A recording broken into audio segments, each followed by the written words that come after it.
Bien, entonces, habíamos dicho que nuestro organismo está conectado con el mundo exterior por los receptores sensoriales y que los receptores sensoriales iban a ser justamente terminales nerviosas especializadas en detectar cierto tipo de información. En ese sentido, habíamos mencionado que solamente para el sentido del tacto teníamos los siguientes receptores táctiles.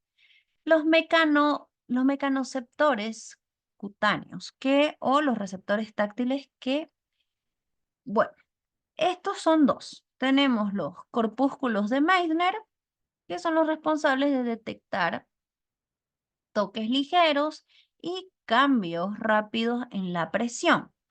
Luego tenemos los corpúsculos de Pacini, que van a ser sensibles a las vibraciones y a la presión profunda. Es decir, si alguien te toca el hombro, si te está temblando el teléfono en la mano, si te jalan del brazo, quienes se van a dar cuenta de esto van a ser los corpúsculos de Pacini. Por otro lado, tenemos los corpúsculos que son los termorreceptores o los termoceptores, que para el caso son lo mismo, que son los que detectan justamente los cambios en la temperatura. Quienes hayan escuchado la metáfora de las ranas justamente no tienen termorreceptores. Por eso es que la rana la puedes echar en una olla de agua, poner el agua a hervir, la rana nunca se va a dar cuenta. Y es porque justamente no cuenta con estos receptores que nosotros sí. Habíamos hablado que por factores étnicos, es decir, por factores adaptativos de aquella época cuando éramos cavernícolas, algunos cuentan con mayor cantidad de receptores de frío, lo que significa que pueden llegar a ser más adaptativos para el frío, y otros que tienen mayor cantidad de receptores de calor, lo que significa que van a ser más adaptativos al calor o caluroso. Los receptores de frío van a contraer los poros de las células epiteliales, generando que la piel esté obviamente como sellada y que esto forme como una corteza que nos protege del frío. Por el contrario, los receptores de calor van a expandir los poros de las células epiteliales para permitir que el cuerpo transpire y se refresque mediante la transpiración. Las personas que hayan ido al sauna saben que el chiste del sauna es estar en ese calor que te hace transpirar un montón y luego dar un golpe frío. Tú tiras a la piscina, te metes a la ducha fría para sellar los poros que ya se han limpiado, ¿no? Luego tenemos los receptores nociceptores. Los nociceptores van a ser los receptores del dolor, los que se activan en respuesta a estímulos potencialmente dañinos. Transmiten señales al cerebro para alertar sobre posibles lesiones.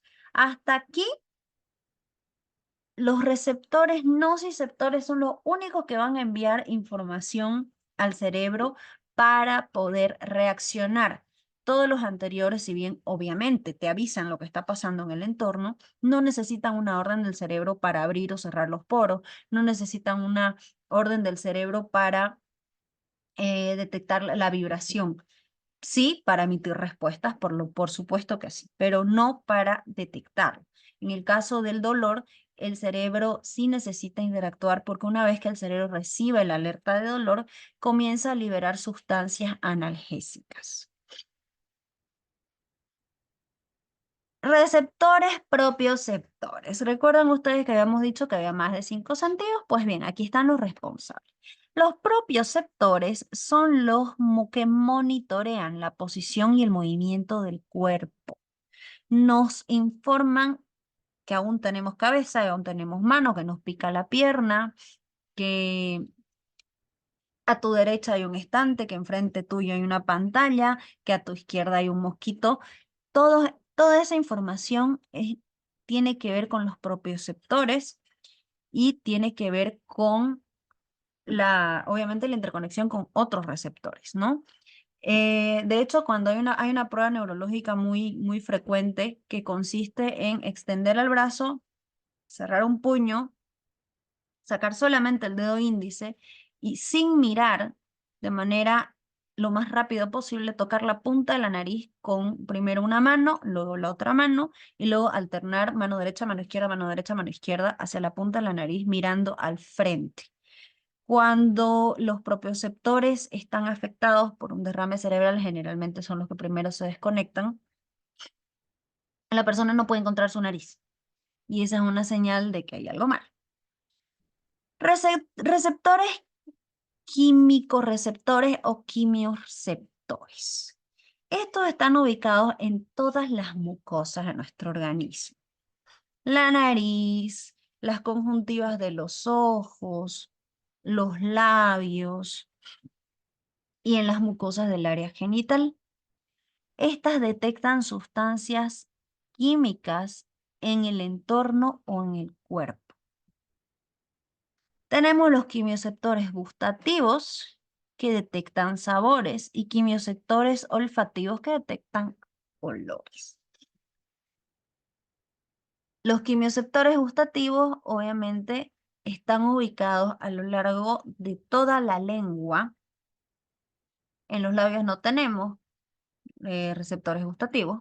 Es a lo largo de toda la lengua, en el fondo del paladar, hasta la faringe y la laringe.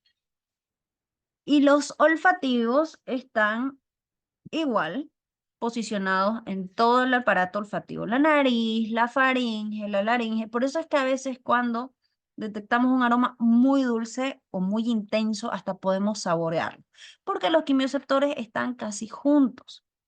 Lo que nos pasa cuando consumimos picante, por ejemplo, el picante no es un sabor. El picante es una irritación de tus mucosas. Así como te arden los ojos, si te tocas los ojos puedes agarrar locoto, igual te va a arder la nariz, igual te arde la boca, solo que los seres humanos tenemos un placer en torturarnos que es un... Pero bueno, los quimiorreceptores son los responsables de avisarnos cuando hay sustancias que pueden llegar a ser dañinas, irritando las mucosas. Tenemos los receptores visuales. Y antes de explicarles los receptores visuales, me gustaría que puedan ver la siguiente imagen. Esta imagen de acá. Por favor, me gustaría que en los comentarios puedan escribir qué color ven el vestido. Algunos lo ven amarillo con dorado, otros lo ven azul y negro. Y ahora les voy a explicar por qué. Bien, los receptores visuales o fotorreceptores van a estar ubicados en los ojos y van a ser sensibles a los cambios de luz. Estos van a ser responsables de detectar colores, formas y fondos. Los conos son responsables de la visión a colores. Nos permite detectar la gama de colores, nos permite detectar las distintas intensidades y profundidades entre los tonos de color. El hecho de que algunas personas vean el vestido azul y negro y otras personas vean blanco y amarillo tiene que ver con cantidades de conos distintas. Algunos tienen conos que detectan colores más brillantes, es decir, conos que van a ser más sensibles a las gamas de colores claros y otros que tienen más sensibilidad a gamas de colores oscuros. Si ustedes habrán visto igual varios filtros de TikTok y de Instagram que te hacen detectar el color diferente dentro de varios tonos casi idénticos, justamente algunos erran en tonos pasteles y otros cometen el error en tonos oscuros. Y se refiere justamente a la cantidad de conos que tenemos. Mientras que los bastones son sensibles a la luz tenue. Los bastones nos permiten la visión en blanco y negro.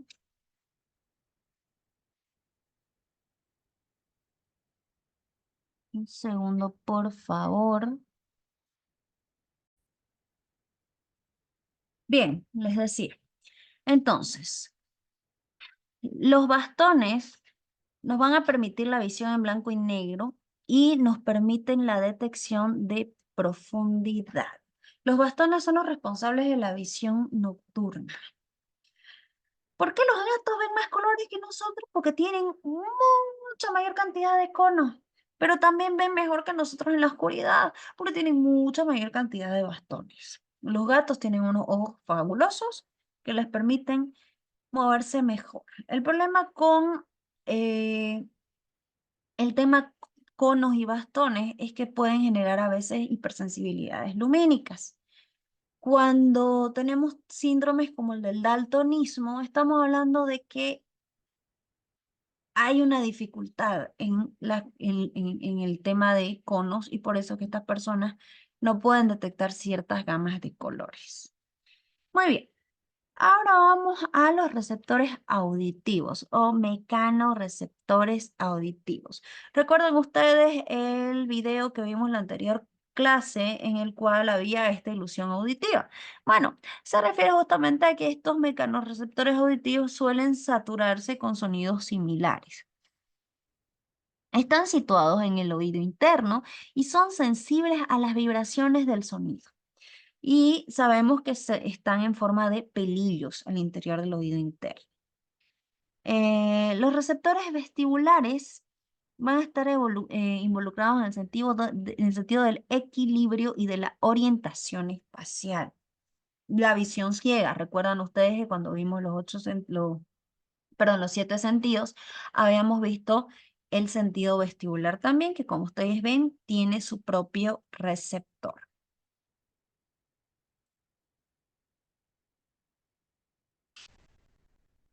Interacción con el ambiente y el movimiento. A lo largo de nuestro neurodesarrollo, los receptores motores van a trabajar en conjunto para lograr la coordinación, y la cual tiene que ser eficiente.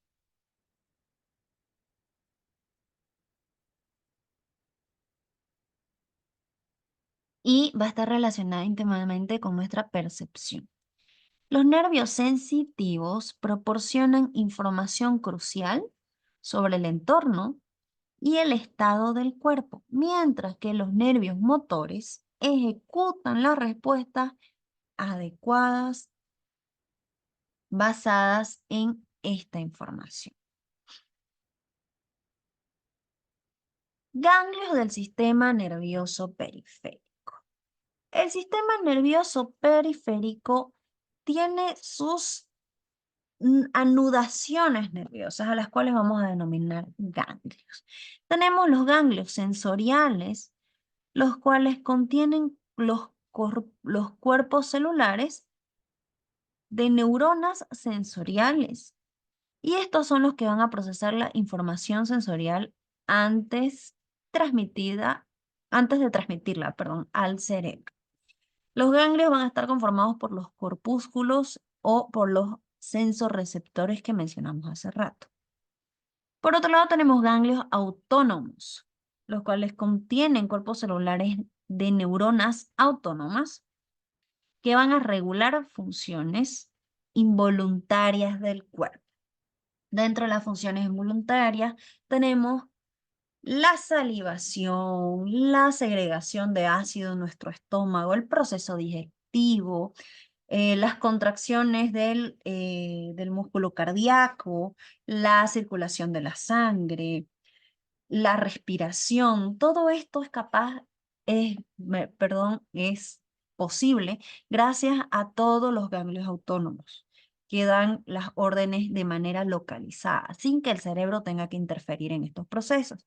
Es por eso que en los niveles de coma más profundo, cuando se da la muerte cerebral, la persona con una máquina puede seguir respirando con una asistencia porque el corazón va a seguir latiendo, independientemente de que el cerebro funcione o no. Esta persona muchas veces tiene que estar conectada a una sonda de nutrición porque el sistema digestivo igual sigue necesitando alimentación. El sistema periférico se va a conectar directamente al sistema nervioso central gracias a los pares nerviosos. Los pares nerviosos van a estar ubicados a lo largo del rostro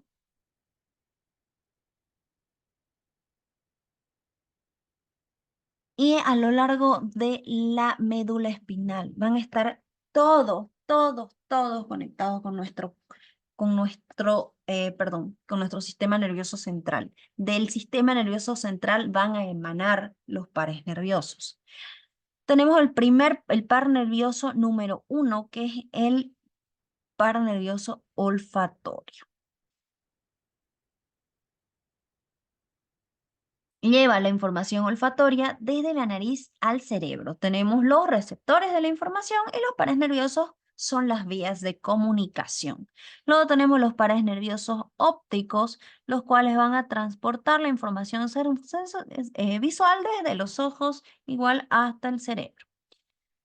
Como ustedes ven, los pares nerviosos ópticos están ubicados detrás del ojo y en muchos casos la ceguera se origina en lesiones del nervio óptico y no así en lesiones en el aparato eh, visual en sí.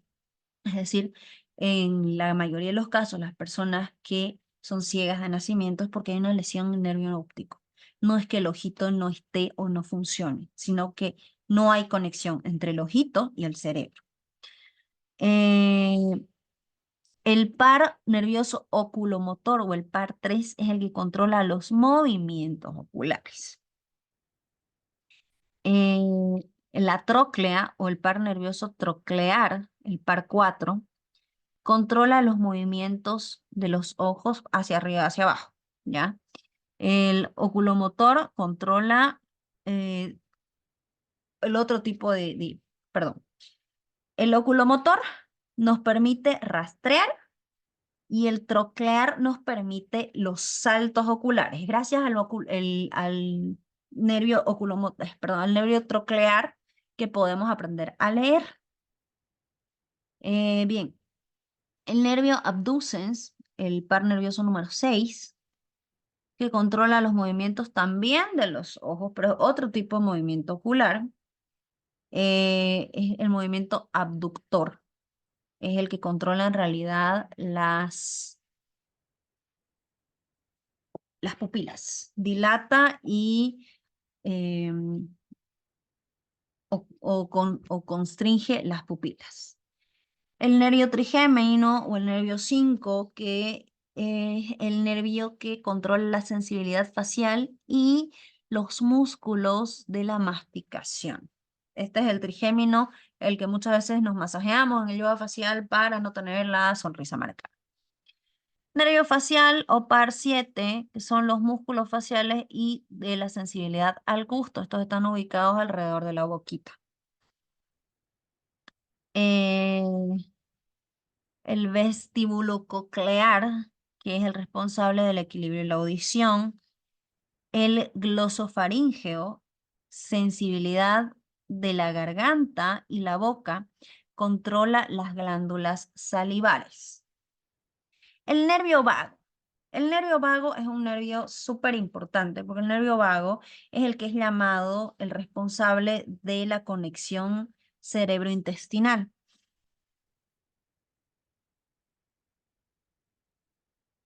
Se extiende desde la garganta hasta el intestino, el nervio vago. Sensibilidad en la garganta, sensibilidad en el pecho, sensibilidad en el abdomen y controla glándulas y músculos. Cuando tenemos, por ejemplo, una inflamación, a algunas personas se le inflaman unas glandulitas que están detrás de las orejas. Eso es función del nervio vago para avisar que existen procesos infecciosos. El nervio vago, cuando se tensiona, que sufre demasiado cuando tenemos ansiedad, es el nervio vago lo que hace que tengamos la garganta apretada, nos cueste respirar, nos duele el pecho y hasta se constringe el intestino cuando estamos muy ansiosos. Y eso es porque el nervio vago se hace chiquito, chiquito, chiquito, se tensiona, es como que queda calambradito. El accesorio espinal es el nervio que controla los músculos del cuello y los hombros. El hipogloso, que es el que controla los músculos de la lengua, uno de los músculos más, el nervio hipogloso es el responsable de uno de los músculos más fuertes de nuestro cuerpo, que es nuestra lengua. Y esos vendrían a ser los 12 pares nerviosos que controlan el sistema nervioso central con el sistema nervioso periférico. Neuronas del sistema nervioso central. Ya habíamos visto un poquito de manera superficial esto, pero lo vamos a ver más a profundidad. Dijimos que las neuronas aferentes eran las neuronas sensitivas responsables de transmitir la señal sensorial desde los receptores sensoriales hacia los órganos sensoriales y la piel hacia el sistema nervioso. O sea, recoge la información de los órganos sensoriales y la llevan hacia el sistema nervioso. Luego tenemos las neuronas eferentes o neuronas motoras, que son las responsables de poner en acción los músculos y los órganos, desencadenando respuestas motoras. Tenemos las neuronas motoras somáticas que controlan los músculos esqueléticos, y las neuronas motoras autónomas que regulan funciones involuntarias, como la frecuencia cardíaca, la digestión, la contracción de los músculos lisos, ¿no? Y luego tenemos las neuronas interneuronas o neuronas asociativas. Esto ya lo vimos en la clase anterior.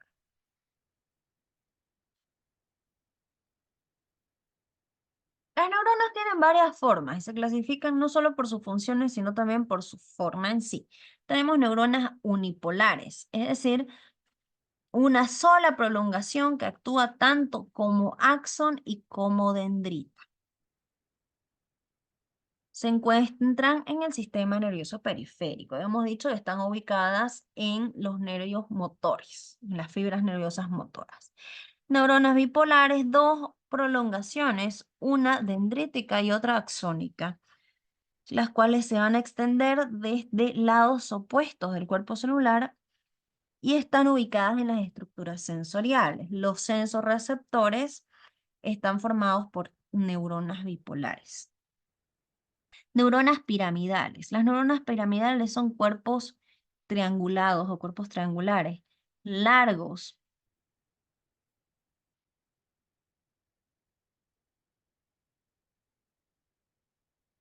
Las dendritas suelen ser largas y se extienden hacia la superficie cortical. Las neuronas piramidales que conforman el sistema piramidal, que lo vamos a ver más adelante, están ubicadas exclusivamente en la corteza prefrontal del cerebro. Y tenemos también las neuronas fusiformes. Las neuronas fusiformes tienen un cuerpo celular alargado con un axón en cada extremo. Estas, al igual que las unipolares, forman parte del sistema motor.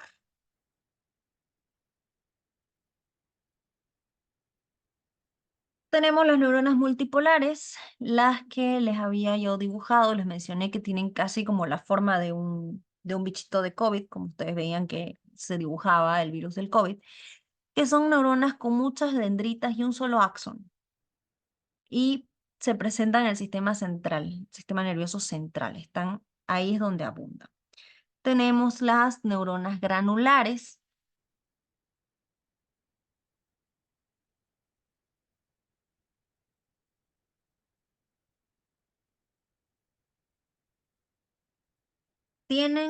Estas son rugositas, tienen muchísimas dendritas, pero las dendritas, a diferencia de las multipolares, son dendritas bien, bien, bien cortitas, tienen forma como de pelusa y cumplen la función de interneuronas sensoriales, específicamente son las que llevan de ida y de vuelta la información sensorial.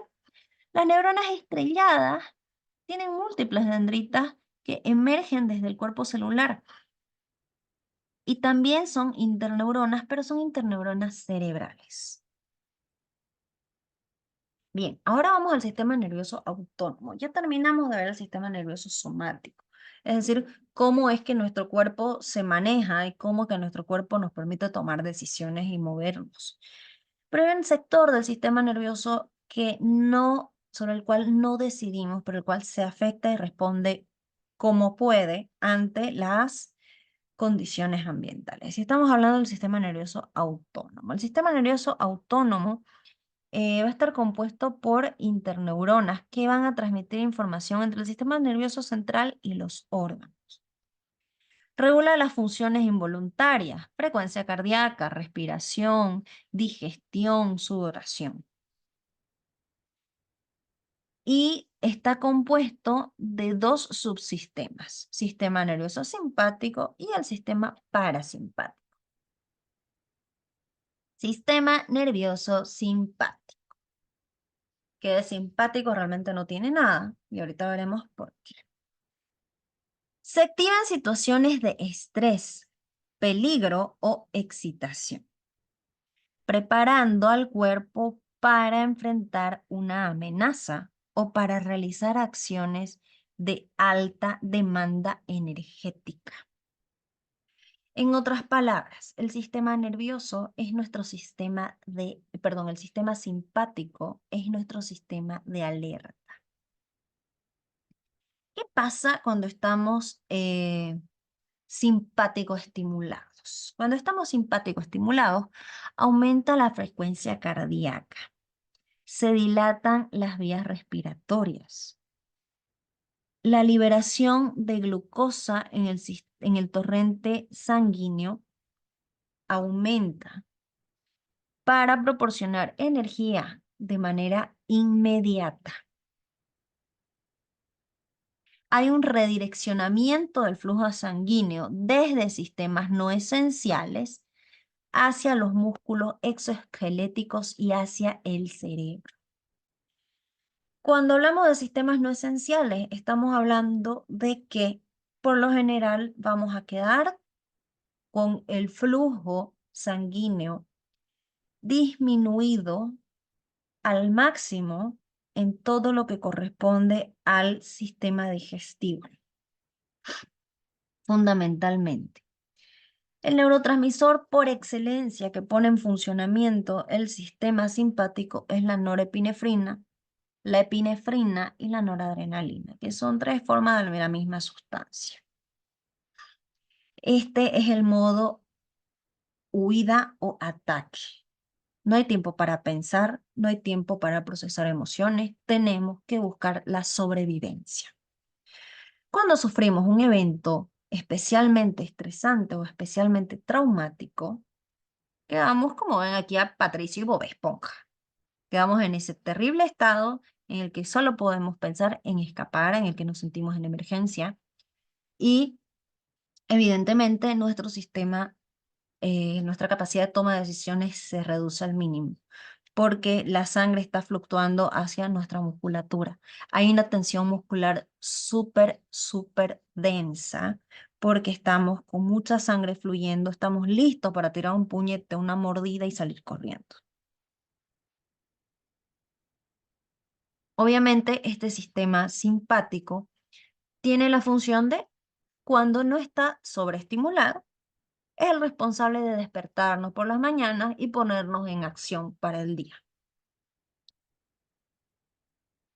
Sistema parasimpático. El sistema parasimpático es el contrario, es el equilibrio del sistema simpático, pero también cuando está sobreestimulado pueden pasar cosas. El sistema simpático implica riesgos de vida por derrame cerebral, por infarto, eh, debido a que justamente acelera mucho la frecuencia cardíaca. Los ataques de pánico, por lo general, son detonados por una simpático-estimulación. Los simpático-estimulantes pueden ir desde el café, desde el azúcar, el café, la Coca-Cola, los energizantes, el Monster, el Red Bull, el Black, etcétera, hasta simpáticos estimulantes mucho más pesados, como ser la cocaína, como ser el éxtasis, etcétera. Bien, ahora decíamos el sistema parasimpático. El sistema parasimpático es el sistema que más bien reduce la alerta, es el sistema responsable del reposo. Responsable de mantener las funciones corporales en un estado de equilibrio y promover la conservación de energía. ¿Qué pasa cuando el sistema parasimpático está sobreestimulado? Se reduce la frecuencia cardíaca, estimula la digestión y la absorción de nutrientes, promueve la constricción de las vías respiratorias. baja la temperatura corporal, reduce la frecuencia respiratoria, decía. Bien, ¿qué pasa cuando este sistema se sobreestimula? Sobreestimulantes del sistema parasimpático son todos aquellos neurodepresores. El alcohol, el borrachito que se queda dormido sobre la mesa y que se hace pipí porque pierde el control de los esfínteres, es justamente porque el sistema parasimpático se sobresaturó, tomó el control de todo y la persona perdió el control de todo. Las clásicas pálidas por el consumo de marihuana son justamente porque el sistema parasimpático genera un desplome de la presión arterial y la persona queda pues temblando, mareada, con frío, y eso genera mucho miedo, genera incluso sensación de persecución, porque hay una sensación de pérdida de control porque la musculatura está hiper relajada, está hiper distendida. ¿No? El riesgo de vida con el sistema parasimpático lo encontramos con el envenenamiento por campeón. De hecho, cuando a nuestro gatito, a nuestro perrito, sin querer se comió el veneno para ratas o un malvado vecino le dio, envenenó a nuestra mascota, justamente el campeón, cuando ustedes encuentran la ratita está en un charquito de sus propias heces. Cuando el gatito se come el campeón, cuando el perrito se come el campeón, el sistema digestivo se suelta por completo, vomita y hace caquita al mismo tiempo, y eso genera que haya una hipotensión eh, muscular, genera que la frecuencia cardíaca y respiratoria se desplomen, el animalito deja de tener fuerzas para respirar y el corazón se paraliza. Por lo tanto, el sistema parasimpático también genera riesgo de vida cuando está sobreestimulado, ¿no? El neurotransmisor por excelencia es la acetilcolina. La acetilcolina desploma toda la función del sistema nervioso y nos va a inducir a el reposo, incluso nos puede inducir a peores condiciones, ¿no?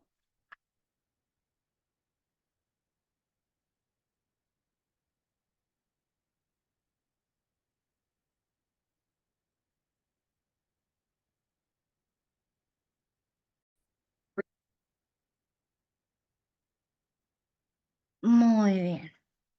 Entonces, teniendo en consideración que estas van a ser las funciones del sistema nervioso, ahora procedemos a la siguiente, o al siguiente tema, el tema 3, que es el correspondiente al sistema endocrino. Nuestro cuerpo no solamente funciona mediante los impulsos nerviosos responsables, de los cuales es responsable, perdón, el sistema nervioso, sino que también tenemos las glándulas y las hormonas, es decir, el sistema endocrino. El sistema endocrino está formado por las glándulas del cuerpo, las mismas que cumplen la función de liberar mensajeros químicos, que cumplen funciones homeostáticas, es decir, que estos mensajeros químicos que salen al torrente sanguíneo generan equilibrio entre las funciones del organismo, tales como activación de los músculos y los nervios, control del metabolismo, regulación y desarrollo del cuerpo y de los caracteres sexuales secundarios. Bien, ¿cuáles son las glándulas que constituyen nuestro sistema endocrino? La primera glándula importante es la que conocemos como la tiroides. La tiroides produce la hormona llamada tiroxina, hormona que maneja la energía de nuestro cuerpo. Cuando una persona presenta hipotiroidismo, significa que la tiroxina está en muy bajo nivel. Y cuando la tiroxina está en bajo nivel, la persona experimenta falta de energía, mucho agotamiento y mucha dificultad para quemar las grasas en el cuerpo. La segunda glándula que está al ladito de la tiroides, como ustedes pueden ver, la tiroides está ahí como en la garganta y en el varón ustedes pueden ver la paratiroides, Esto es por mm, temas netamente pedagógicos que se hizo la división. No es que los varones tienen y las mujeres no, por si acaso. Pero ustedes ven la paratiroides mejor señalada en el cuerpo del varoncito. La paratiroides produce la paratohormona. La paratohormona es la que regula los niveles de calcio y fosfato en el organismo. Recuerdan ustedes que el calcio cumple un rol fundamental para los procesos sinápticos y el fosfato es otro de los minerales que son importantes para poder realizar todos los procesos metabólicos. La hipófisis o glándula pituitaria, que ustedes la pueden ver nuevamente en el muñequito femenino, el de que está más al lado izquierdo, la glándula pituitaria es la que produce varias hormonas a la vez. Produce la hormona de crecimiento, la hormona tiroide estimulante y la hormona adrenocorticotrófica, la folículo estimulante y las hormonas luteinizantes. Vamos por orden. La hormona del crecimiento es la hormona que permite el desarrollo del exoesqueleto y de la musculatura gruesa y fina, pero también permite la cicatrización y la regeneración. Durante la infancia y la adolescencia es cuando tenemos niveles de la hormona de crecimiento mucho más condensados, están mucho más intensos funcionando nuestro sistema porque estamos en crecimiento, ¿no es cierto? Por eso es que los niños pequeños duermen, por eso es que los bebitos duermen bastante, los niños pequeños hasta cierta edad necesitan hacer su siesta porque si no se ponen de mal humor. De nuevo, los adolescentes son bastante dormilones. Y esto es porque la hormona del crecimiento funciona mientras dormimos. Es uno de los componentes que nos permite dormir y descansar. Y como les digo, regeneración mientras dormimos, cuando ya dejamos de crecer. La tiroide estimulante es la hormona que le dice a la tiroides que funcione, le dice cuánto funcionar. La hormona adrenocorticotrófica es la hormona que limita el funcionamiento de las glándulas adrenales, de las cortezas suprarrenales. ¿Por qué? Porque tiene que limitarse la función para que la persona no entre en episodios de estrés, ¿no? O para que los niveles de estrés no colapsen. Se necesita siempre que haya un equilibrio. La hormona folículo estimulante. Las personas que hayan hecho alguna vez este experimento de ponerle pastillas anticonceptivas al shampoo para que el cabello crezca, lo que están haciendo es poner una hormona folículo estimulante sintética para estimular los folículos pileosos, los folículos del cabello y que el cabello pues se desarrolle. La hormona folículo estimulante lo que hace es permitir que los ovocitos, que los folículos maduren, se conviertan en ovocitos y los ovocitos, que son como huevecillos que están al interior de los ovarios femeninos, rompan la membrana del ovario, maduren, se conviertan en un óvulo y esperen para ser para ser fecundados, ¿no es cierto? Y también la folículo estimulante permite la maduración de todos los folículos del cuerpo. Por otro lado, la hormona luteinizante lo que permite es la formación completa de los cuerpos lúteos. Los cuerpos lúteos son los cuerpos más primarios que van a permitir un desarrollo secundario. Es decir, por ejemplo, es la que fortalece el desarrollo embrionario cuando la mujer está embarazada. El hipotálamo es otra glándula. Es una glándula que eh, ayuda a la pituitaria en sus funciones. Libera hormonas que pueden potenciar o inhibir las funciones pituitarias. Una de ellas es la oxitocina, que es la reconocida como hormona del apego. Es la hormona que todos los seres humanos liberamos cuando nos sentimos seguros. Nos informa que estamos seguros, nos informa que podemos acostumbrarnos. Es esa sensación de vulnerabilidad, pero es una vulnerabilidad satisfactoria. La oxitocina también es la responsable de que la madre pueda, bueno, que la mujer pueda menstruar y pueda dar a luz, porque es la responsable de las contracciones uterinas. También colabora en las contracciones mamarias a la hora de la liberación de leche para que el bebito pueda alimentarse. En los varones funciona específicamente como apego y genera ciertas simbiosis emocionales. Y luego tenemos la hormona antidiurética. La hormona antidiurética es la hormona que sostiene la tensión muscular, sostiene la temperatura, perdón, la tensión cardiovascular y la temperatura corporal. Cuando nosotros se nos baja la presión porque nos hemos deshidratado, esta hormona de acá hace lo posible porque no nos muramos, genera ciertas retenciones de líquido cuando estamos ciertamente deshidratados. Luego, tenemos las glándulas suprarrenales. Las glándulas suprarrenales están ubicadas en la médula suprarrenal y la corteza adrenal. Ambas ubicadas aquí abajito donde ven ustedes en los riñones. Las suprarrenales, primero, la médula suprarrenal libera la adrenalina o epinefrina, la noradrenalina o norepinefrina, que son las hormonas responsables del estrés, las que generan las respuestas de lucha o de huida, las que habíamos visto que activaban el sistema simpático. Luego tenemos la corteza adrenal, que la corteza adrenal libera el cortisol, la aldosterona, los estrógenos y andrógenos. Son aquellos esteroides que regulan el metabolismo y responden al estrés. Permiten la ejecución de conductas adaptativas al estrés. El cortisol fundamentalmente lo que hace es bloquear la impulsividad, bloquear las respuestas emocionales para que comencemos a analizar mejor la situación. Es como que genera un corte.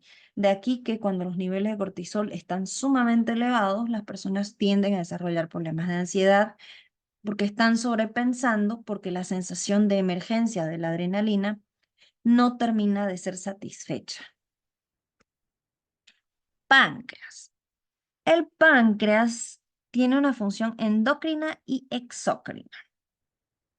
Es decir, por un lado, produce la insulina, la cual disminuye el azúcar en sangre, reduce el nivel de azúcar. Y por otro lado, produce el glucagón, el cual potencia los niveles de azúcar en sangre. Es decir, el páncreas es el responsable del equilibrio del azúcar. Luego tenemos las gónadas. Las gónadas son los testículos en el hombre y los ovarios en la mujer. En cada una de ellas se producen las hormonas responsables del desarrollo reproductivo y sexual.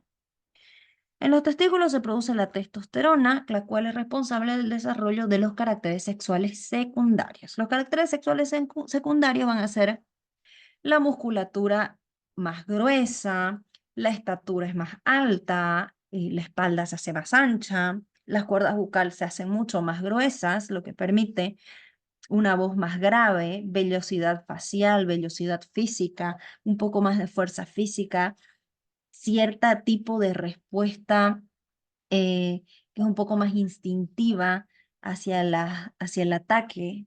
La testosterona suele, cuando está muy elevada, suele generar dificultades de violencia. De hecho, las personas trans suelen inyectarse, las mujeres que se convierten en chicos trans, o hombres trans, se inyectan o se suplementan con testosterona para poder desarrollar caracteres sexuales masculinos, ¿no? Mientras que en los ovarios se producen los estrógenos y la progesterona. El estrógeno es el responsable del desarrollo de los caracteres sexuales secundarios, como ser que las caderas se hacen más anchas, los senos crecen, la vellosidad se desarrolla pero es más fina, se desarrolla en ciertas zonas, y conduce los ciclos menstruales. Y la progesterona es la responsable de la maduración de los órganos reproductivos, que el útero crezca, que los ovarios crezcan. Y finalmente tenemos la glándula pineal o epífisis. Regula los ritmos circadianos y el sueño. Es la que produce la melatonina. Muy bien. Entonces, sabemos que nuestro sistema nervioso funciona por la interacción entre sustancias químicas y procesos eléctricos. Pues bien, el proceso sináptico, que es el intercambio de sustancias químicas y, perdón, y de impulsos eléctricos entre las neuronas, se da de la siguiente manera. Es un ciclo. Primero tenemos la fase de sintetización. Es cuando las membranas de las células nerviosas captan o reciben, permiten el ingreso a moléculas precursoras, es decir, a las sustancias que posteriormente se van a convertir en neurotransmisores. Luego tenemos el proceso de almacenamiento. Durante el proceso de almacenamiento, los químicos sintetizados son enviados a las vesículas presinápticas. Son enviados a una sección donde ya van convirtiéndose en serotonina, dopamina, norepinefrina, melatonina, catecolamina, etc. Luego que ya se convirtieron en un neurotransmisor con una función específica, son liberados al torrente sanguíneo. Comienzan a hacer su función. O se van al sistema simpático o se van al sistema parasimpático. Y es el calcio el que va a abrir las membranas para que los neurotransmisores puedan salir al mundo a hacernos funcionar. Se produce la recaptación. Los neurotransmisores ya se convirtieron en el área que tenían que convertirse, ya sea en las cortezas suprarrenales, ya sea en el hipotálamo, ya sea en la epífisis, etc. Y en el resto de las áreas del organismo donde no se producen los neurotransmisores, se produce el proceso de recaptación. La recaptación es cuando llega un torrente de melatonina o de serotonina, esta sección de neuronas se queda y le pasa a la siguiente serotonina, serotonina, serotonina, hasta crear cadenas de neurotransmisores que van a condicionar las respuestas orgánicas. Es decir, el neurotransmisor se produce como un mensaje, se transporta de neurona a neurona. Y luego se produce la descomposición. La descomposición es cuando ya se logró la meta del neurotransmisor. Que si era noradrenalina y teníamos que ponernos a salvo, ya estamos a salvo, ya está todo bien, nos toca calmarnos. Que si era serotonina, ya estamos durmiendo. Y como ya estamos durmiendo, eventualmente nos toca despertar. Entonces hay que dejar de recaptar serotonina y la serotonina que está sobrando tiene que descomponerse. Y se descompone convirtiéndose en enzimas metabólicas que deben ser o metabolitos inactivos. Estos metabolitos inactivos deben ser eliminados. Cuando se producen trabas en alguna de estas fases, es cuando vamos a tener trastornos psicológicos, trastornos mentales de origen orgánico, o bien porque hay descompensación en la química cerebral, o bien porque las áreas que deben hacer alguna de estas funciones tiene una lesión cerebral y no logra concluir con su función.